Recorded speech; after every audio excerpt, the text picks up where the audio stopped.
Hi friends, welcome back to my channel. ನನ್ನ channel name ಬಂದ್ಬಿಟ್ಟು @ಸತೀಶ್ ನಾಗರಾಜ್ 31 ಅಂತೇಳಿ. ಇವತ್ತು ನಾನು ಮಾತಾಡ್ತಾ ಇರೋ ವಿಚಾರ ಬಂದ್ಬಿಟ್ಟು ವಾಸ್ತುಶಾಸ್ತ್ರದಲ್ಲಿ ನಾನಾ ರೀತಿಗಳಿದೆ.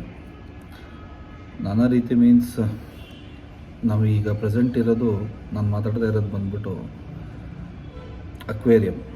ಅಕ್ವೇರಿಯಮ್ನ ಎಲ್ಲಿಡಬೇಕು ಅಂತೇಳಿ. ಏಕೆಂದರೆ ಮೀನು ಪ್ರತಿಯೊಬ್ಬರು ಮನೆಯಲ್ಲೂ ಸಾಕಬೇಕು ಅನ್ನೋದು ತುಂಬ ಆಸೆ ಎಲ್ಲರಿಗೂ ಇರುತ್ತೆ. ಆದರೆ ಎಲ್ಲಿ ಸಾಕಬೇಕು, ಹೆಂಗೆ ಸಾಕಬೇಕು, ಯಾವ ಜಾಗದಲ್ಲಿ ಇಡಬೇಕು, ಎಷ್ಟು ತಗೋಬೇಕು, ಯಾವ ಥರ ಬಣ್ಣ ಇರಬೇಕು ಅನ್ನೋದು ಯಾರಿಗೂ ಗೊತ್ತಿಲ್ಲ. ಯಾಕಂದರೆ ಈಗ ಮೀನಲ್ಲಿ ಸಾವಿರಾರು ಥರ ಇದೆ ಬಣ್ಣಗಳು, ನಂಬರ್ಸ್ಗಳು ಸಹಿತ ಹಂಗೆ ಇದೆ. ಸೊ ಹಂಗಾಗಿ ಪ್ರತಿಯೊಬ್ಬರಿಗೂ ಅನುಮಾನ ಇರುತ್ತೆ ಹೆಂಗೆ ಏನು.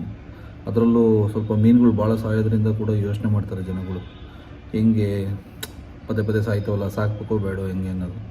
ಹಂಗಾಗಿ ನಾನು ಇವತ್ತು ಹೇಳ್ತಾ ಇರೋ ವಿಚಾರ ಬಂದ್ಬಿಟ್ಟು ಅಕ್ವೇರಿಯಮ್ನ ಯಾವ ದಿಕ್ಕಲ್ಲಿ ಇಡಬೇಕು, ಎಷ್ಟು ಕಲರ್ ತಗೋಬೇಕು, ಎಷ್ಟು ನಂಬರಲ್ಲಿ ಇಡಬೇಕು ಅನ್ನೋದನ್ನು ಇವತ್ತು ಕೂಲಂಕುಷವಾಗಿ ಹೇಳ್ತೀನಿ.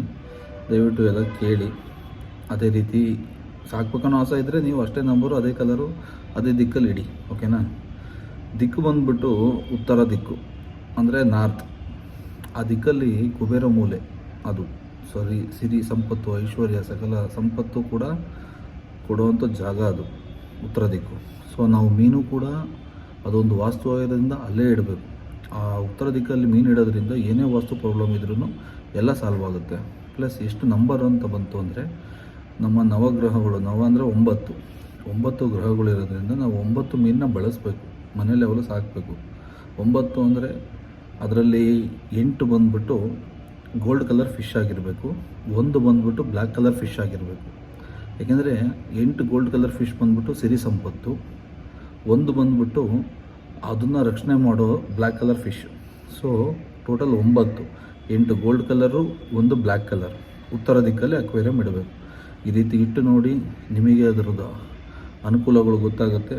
ಮನೇಲಿ ರೀತಿ ಯಾವ ರೀತಿ ಚೇಂಜಸ್ ಆಗುತ್ತೆ ಅನ್ನೋದೆಲ್ಲ ಗೊತ್ತಾಗುತ್ತೆ, ನಿಮಗೆ ಅನುಭವ ಕೂಡ ಬರುತ್ತೆ. ಸೊ ಈ ವಿಷಯ ಇಷ್ಟ ಆಗಿದರೆ ದಯವಿಟ್ಟು ನನ್ನ ವಿಡಿಯೋನ ಲೈಕ್ ಮಾಡಿ, ಶೇರ್ ಮಾಡಿ, ಕಮೆಂಟ್ ಮಾಡಿ, ಸಬ್ಸ್ಕ್ರೈಬ್ ಮಾಡೋದು ಮಾತ್ರ ಮರಿಬೇಡಿ. Thank you. ಮತ್ತೆ ನೆಕ್ಸ್ಟ್ ವಿಚಾರದಲ್ಲಿ ಸಿಗೋಣ. Thank you.